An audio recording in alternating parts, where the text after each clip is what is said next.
It's the quote unquote mid-season point for Knicks Summer League. So, what should these guys' goals be to close things out? Can Tyler Kolek get himself back in good graces again with the fans and with the team? Can Ariel Hukporti prove that he is probably too good for this level of play? And can Kevin McCullar Jr. get himself his contract? All that and more right now on Locked On Knicks.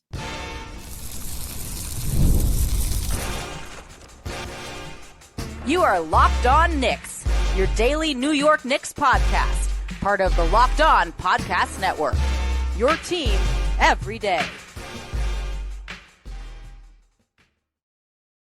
All right, welcome into Locked On Knicks, your daily New York Knicks podcast. Today's episode is brought to you by FanDuel. Right now, new customers get $150 in bonus bets when your first $5 bet wins. I'm Alex Wolf. I'm editor-in-chief of Knicks site, The Strickland, which you can find at thestrick.land. And on today's show, I will be going over some quote-unquote mid-season goals for the Knicks Summer League players, at least the ones that I have deemed the most interesting and the most worthy of needing this sort of breakdown and this sort of, motivation and guidance as far as what they should do for the rest of Summer League.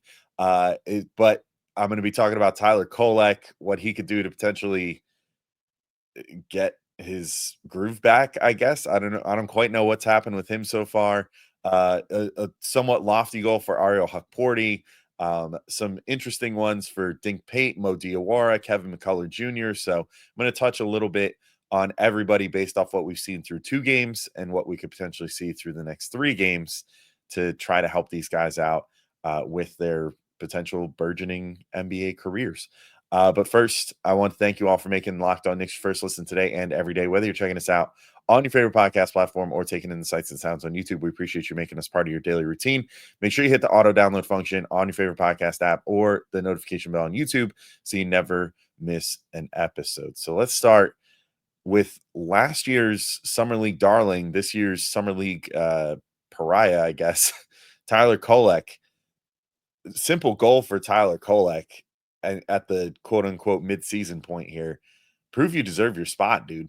I mean, last year, Kolek didn't exactly scorch the Nets with his efficiency, but averaged about 10 points, 3.5 boards, 7 assists a game, was wowing us with how much he was managing the game and how little he was turning the ball over, and just how comfortable he looked. Even if the shots weren't going in, you could squint and say, I think I see it with this kid. Like, no matter what, he's going to be able to run a bench unit potentially. He keeps things under control. He is the steadying hand for everyone else. And he even showed a couple times last summer league that he had the clutch gene and, made a couple buckets to win games for the Knicks and whatever.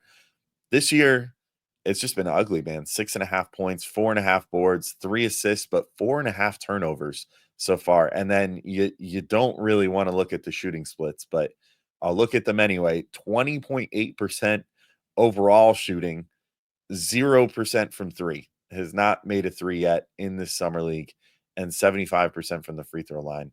Something just seems off about Kolek so far. He seemed uncomfortable. It seems like he's rushing things. I mean, I would say thing one, slow down, start processing the game like you're capable of. Organize your troops. You're the floor general out there. Get your guys where they need to be. If it's that guys aren't setting screens for him at the right time, if it's, he doesn't feel like they're running the offense right, that's your job, dude. Like, you're the second year player here. You were supposed to be I mean, the way you're playing right now for Kolek, you're going to be a third year player in Summer League next year too, because he's pretty much guaranteed to still be on the roster, barring getting included as a trade salary match. But I mean, as of right now, he's not doing too much to stake his claim on any playing time in the NBA this year, which I'm sure was probably his goal going in. Maybe that's leading to him being a little out of control because he's trying to justify that he should be playing. But the way to do that is to play measured, get your teammates involved, do what got you here, which is mostly being a game manager, floor general, whatever you want to call it, a guy that can, dictate where his teammates should be on the floor, that can, find them when they're open, and just all in all be an additive presence out there. Right now, I would say Kolek has been the opposite of that. It feels like when he's on the floor, he's almost a detriment to whatever the team is doing right now. And that's not what you want to see out of your point guard that last year did so much better than that. So, again, I'll say I don't think anyone's going to take his spot, so to speak. There are some guys on this roster that I think are fighting for those two-way spots, and I'll touch on them and the things that they could potentially do to get those.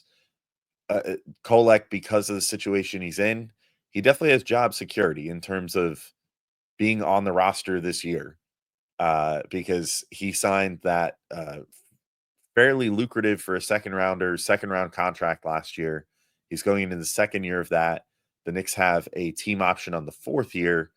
So for the next 2 seasons, at least, he is on that contract, not making a ton of money. He was signed using the second round exception. And then, of course, because of how things work for the Knicks with the salary cap right now, unless they were able to, find a team that wanted to just take on Kolek for nothing, or like a second round pick or something, which as of right now, why would any team do that with how he's playing at the moment? But he's pretty much on the roster because they can't cut him and sign someone else, because then he still counts against their cap number for this next year, and they're hard capped at the second apron. They have so little breathing room as it is. So I don't think that he's at risk of losing his roster spot or anything like that. At this point, it's just like, if you want your NBA career to take shape, you gotta get things under control at this point. And so that's my goal for him. Just take a deep breath, calm down, and get out there and show what you're actually capable of. Because I believe in the kid. I think that he has really good passing chops. I think that he can really manage a game. And I still think, I mean, we'll see what the Knicks do with these last couple roster spots, if Marcus Smart shakes loose, whatever. But I think there is still a chance for him to potentially get some of those campaign minutes, since it seems obvious the Knicks are not bringing campaign back.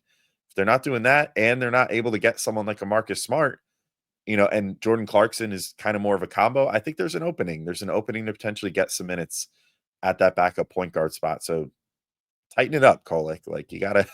I know training camp is going to matter a lot too in preseason, but this is step one. You got to prove that you're too good for summer league, and I don't think that he's done that so far. Speaking of too good for summer league, though, my goal for Ariel Hukporti: be dominant enough in the first half of Game 3 that you get shut down for the rest of summer league. Halfway through Game 3 is technically the halfway point for the Knicks. I don't want to be presumptuous, but I don't think they're making the summer league tournament at this point. So I think we get 5 games and that's it of the Knicks in this summer league. So for Hukporti, get to the halfway point, prove that you're good enough that you should be shut down. No more risk for injury, whatever. He's up to 7.5 points, 9 boards, and 3.5 stocks per game in just 21 minutes through the first 2 games after a really good game 2. I think it's pretty clear he's the most NBA ready guy right now that's on this roster. I think that the fact that you have Mitchell Robinson with the big club, who may be starting or maybe backing up Karl Anthony Towns, or just, providing 25 minutes off the bench or whatever as the center.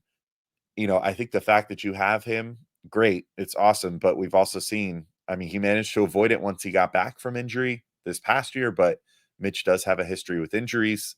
Hukporti, I guess, now is not immune to that either, having torn his meniscus this past year after the first time that he started getting like real rotation minutes. So having as many of those guys healthy as possible is a good thing. You don't want to push the button too hard with Hukporti and risk, getting him more injured in this summer league. Risk him getting, even something minor that he has to rehab leading up to camp or whatever. I say put him on ice, give him like one more half. As long as he looks good, you feel pretty confident in it.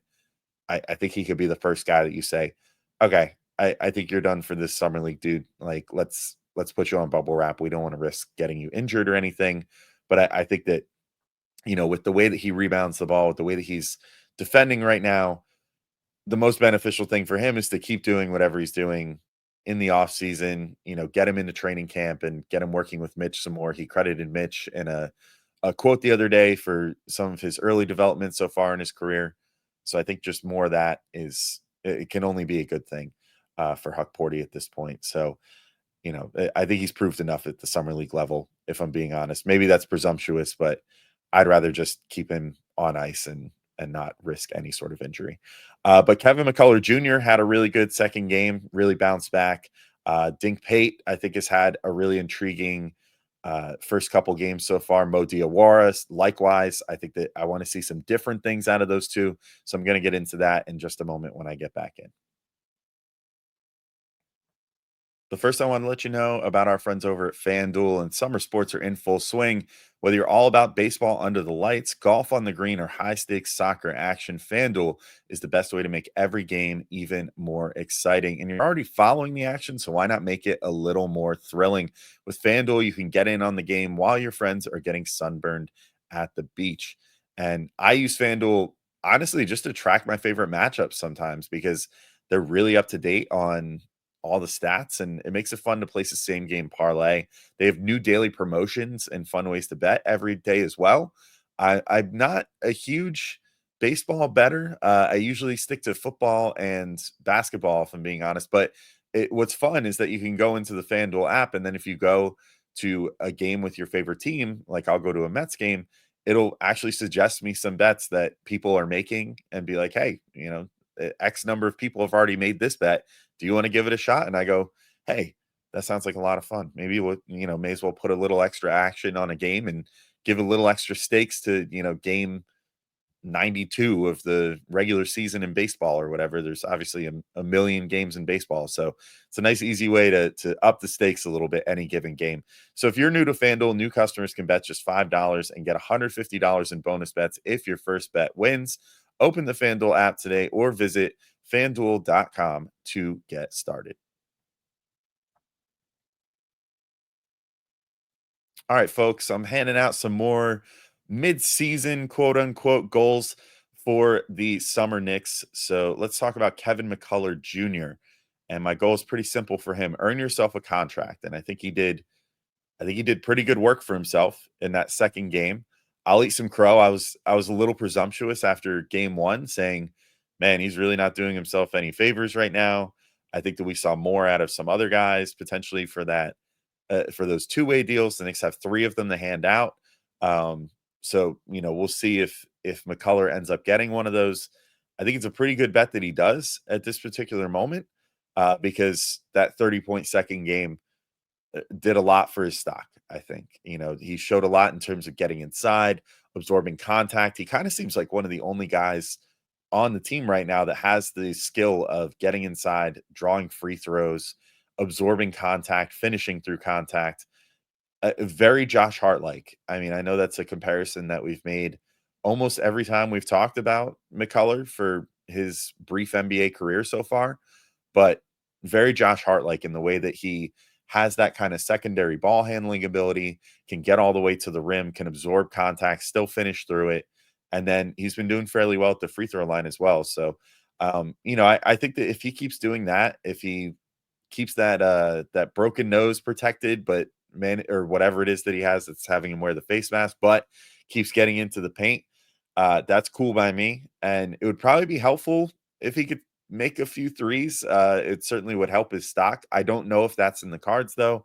I mean, he is an older second year player, so he's 24 years old, eh, very old for a guy that has had the limited amount of NBA minutes that he has so far.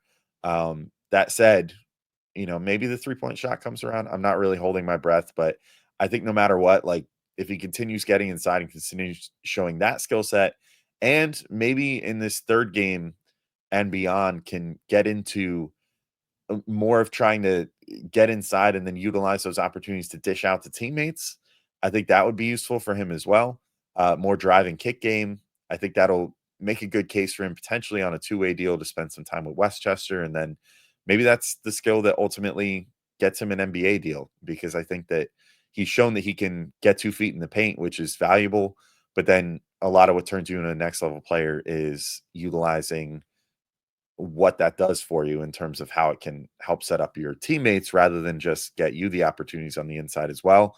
So I think if he focuses in more on the drive and kick game for the next couple games, tries to show that he has that in his bag, I think that could be useful. He's turning the ball over a decent amount, just like Tyler Kolek is. You're willing to give him a little more of a pass, considering he's not really the point guard. He's trying to be like the two guard and like the biggest scoring threat at this particular moment, which is going to come with some more strips or whatever.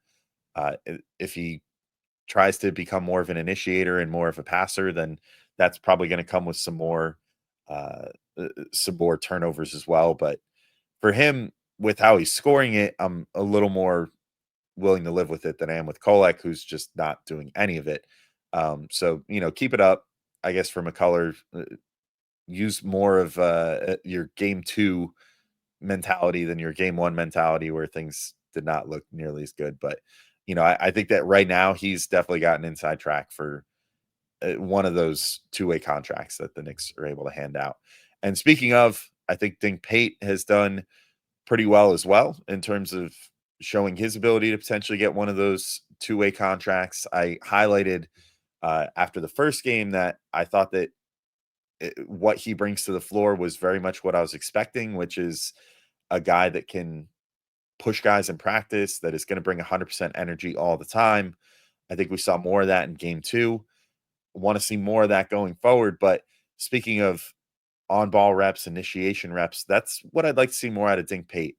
And I hope that the team, is willing to, I hope the coaching staff and all them are willing to empower him a little more, to bring the ball down the floor, initiate the offense a little more than what he's done so far, just to see what he's got. I mean, he's averaging 3 assists to no turnovers so far in this summer league, which is pretty good. The turnover thing obviously is big. The Knicks are turning the ball over like crazy. So the fact that he has not turned it over is a big deal for a team that has just been flush with them. So I say give him some on ball reps. I mean, he did that a bit in both of his G League stops. He did it probably more for the G League Ignite his first year in the G League, but then played for the Capitanes last year. So give him a shot handling the ball, I think. And it's not like Kolek and McCullar are really taking care of the ball anyway. So what do you really have to lose at that point? And if you look at his G League highlights, I think that Pate actually has a pretty decent eye for like lob passes and getting guys involved that way, which, hey, maybe throw him out there early with Hukporti and let him run some pick and roll and see if they can develop a little chemistry. Throw him out there with Nnaji, see if they can develop a little chemistry, get some, above the rim reps. Cause I think that that's going to be a valuable skill for the two Knicks centers to hone. And it's definitely, I think, a valuable skill if Pate can put that together. He's got a lot of work to do in terms of learning how to score and all that, but he's really young. He's got a lot of room to grow, I think. I think if you sign him to a two-way deal and then you have him with guys like Nnaji and sometimes Hukporti and Diawara potentially at the G League level, and you can get him opportunities to run pick and roll with those guys, throw lob passes, maybe that's a skill that he starts developing and you start seeing some of the outlines of like a bench Russell Westbrook type guy that can just go out there and kill you with his athleticism and his ability to throw lob passes and run pick and rolls, even if he never develops like a super consistent 3-point shot. If he can turn into a good pick and roll ball handler and play good defense, then you're looking at potentially a valuable NBA rotation player. I mean, look at a guy like TJ McConnell, for example. If he could set his goals of being a bigger version of that player, then that sounds like a pretty good NBA template for Dink Pate, even if the 3-point shot never comes around. But maybe the 3-point shot will come around too. Who knows? He certainly shot better in game 2 than he did in game 1. But that brings me to Mo Diawara. So his goal, my goal for him the rest of the summer league is test out some positional versatility.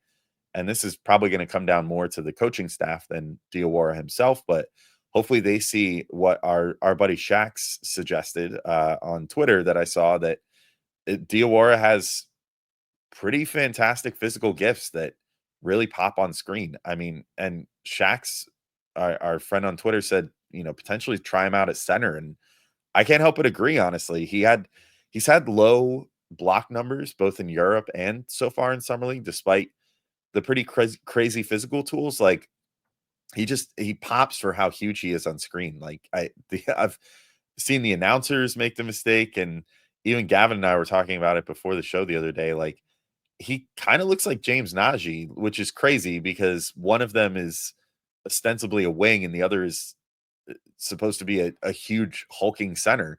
And Nnaji is a huge hulking individual, but Diawara kind of looks like him on screen. He's got the huge broad shoulders, got the really long wingspan.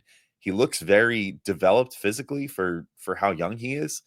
I mean, I think he's got some pretty crazy physical tools. So maybe if the Knicks do what I suggested earlier in the episode and ultimately shut down Hukporti early and put him on ice to say, hey, you know what, we think you're ready. Let's make sure that you don't sustain a silly injury here in Summer League.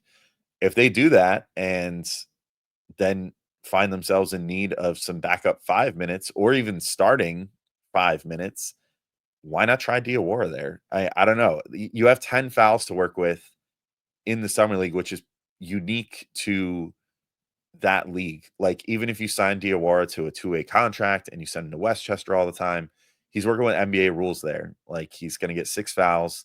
He might get them quickly if you start playing him at like center and trying to develop that out of him. But in the Summer League, he gets that unique ability to just go out there and try stuff out. And if he fouls 10 times in a game, more power to him. If he manages to foul 10 times, like, just get him out there, let him try to start providing, the rim protection defense, see what he's got as far as shot blocking goes. Seems like his hands are pretty good. Like, he's been doing well getting after steals, like poking the ball away from people and generating steals that way. So I don't think that there's any like hand-eye coordination issues with him.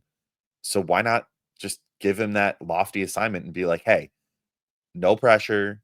We're not going to like pull you if you commit some stupid fouls, whatever, but go out there, try to be a rim protector. Like, we're going to put you out there as our nominal 5, and we want you to make sure that people are not getting all the way inside, not getting comfortable looks around the hoop. Like, I think that would be a good goal for him. I mean, this is like such lower level stuff, but like, I used to always get told by my rec league coach in high school to like try to foul out if I could. He would be like, because he would be like, hey, you're not getting into people's body enough, whatever. Like, your goal for this game is to foul out. And I'd be like, that stinks. I don't want to foul out. But I understood it, and I understand it more as I get older. Like, when you're trying to develop your defense, you want to take some chances and then learn how to refine them. So hopefully we can see that out of Diawara. I think that would be really valuable reps for him going forward if he can get a little bit of time at center. And if it works out, that's a huge bet that pays off with that 51st pick in the draft. Like, if you can manage to develop this kid into a slightly undersized but still physically imposing center who has what we've seen already in terms of his defensive chops at like the point of attack and like being able to poke the ball away from people and generate steals, you might be looking at a potential real steal, like in terms of defensive versatility. And then it's kind of just on you at that point to develop like a 3-point shot for him or something. But even if you don't, I mean, Draymond Green has never been much of a scorer, but he's been a really good passer. Like, so there are things that you can develop for Diawara that if you could just figure out one offensive skill and you can get those defensive skills together, things could potentially be really good for him. But miraculously, I have not talked about Pacom Dadier yet, or James Nnaji, who's been one of my favorites through the first couple games, despite not having eye-popping stats. So I'm going to talk about those two, and then just a quick note on the rest of the guys on the roster as I finish up giving out my second half of the season goals for the Summer Knicks. But first, I want to let you know about our friends over at Hungryroot. And let's be honest, meal planning and grocery shopping can be overwhelming. Between busy schedules, picky eaters, and trying to eat healthy, it's a lot. And that's why I love Hungryroot. They take the stress out of planning by filling your cart for you with personalized groceries and meal options based on what you like and need. Hungryroot uses the smart cart technology to recommend groceries, recipes, and even supplements tailored to your preferences. So whether you're dairy-free, gluten-free, focused on gut health, or just trying to eat better, Hungryroot's got you covered. And, I took their quiz and right away, Hungryroot started recommending meals and snacks that I actually want. What's great is that, so I'm not vegetarian, but my wife is vegetarian. And so you can, when I did the quiz, I actually went through and was like, oh, I'm vegetarian, because then it starts recommending more meatless options. I actually like the meatless options, but I kind of need to find like the right ones. So a lot of times for dinner, I'll be cooking for the two of us and I'll just cook a meatless protein so that we can enjoy it together rather than me just cooking, a side of sausage or a side of whatever, steak, chicken, whatever it is going to be. That way we can eat more together. And, Hungry was pretty good at identifying some new protein sources that I could potentially look at, which is great. So take advantage of this exclusive offer. For a limited time, you can get 40% off your first box plus a free item in every box for life. Go to hungryroot.com/lockedonnba and use code LOCKEDONNBA. That's hungryroot.com/LOCKEDONNBA, code LOCKEDONNBA to get 40% off your first box and a free item of your choice for life. All right, folks, let's wrap this up with the final players that I have goals for the rest of summer league. So with Paco Dier, it's keep getting up those threes, buddy. I think that's the big thing for me. This comes with the caveat, asterisk, if healthy. Uh, Stefan Bondi noted that Pacome is dealing with a toe injury that he sustained during game 2. It has not been deemed serious from what it sounds like. So, maybe just a stub toe or he took a wrong step or had his toe stepped on. I don't know what the case is, but either way, hopefully that's feeling right. Obviously, don't push anything. Don't create a long-term issue just for the sake of summer league. I don't think it's that important, especially for a guy like Dadier, who we know is going to be kind of a slow burn in terms of how he comes along in his NBA career. But if he is healthy, I think he's got to just throw up a ton of threes. I think that we're starting to see that he has the ability to get inside a little bit. I mean, we saw in the first game really like he got inside a lot and finished a lot in there, was making some good cuts, starting to have good instincts with that. I think we've seen some positive signs on the defensive end for him in terms of what he's able to do there. I think the main thing that needs to come around now, if he wants to potentially get himself some minutes in the NBA as soon as this season, would be that 3-point shot. So, I mean, he's at 4 threes per game right now. Dude, take 10 threes per game. Like, just go out there and just relentlessly gun. And I know that that's definitely not his MO. He has that very like selfless Euroball style of play right now where it seems like he's almost reluctant to look for his own shot in that way and be like that aggressive, trying to find his own spots there.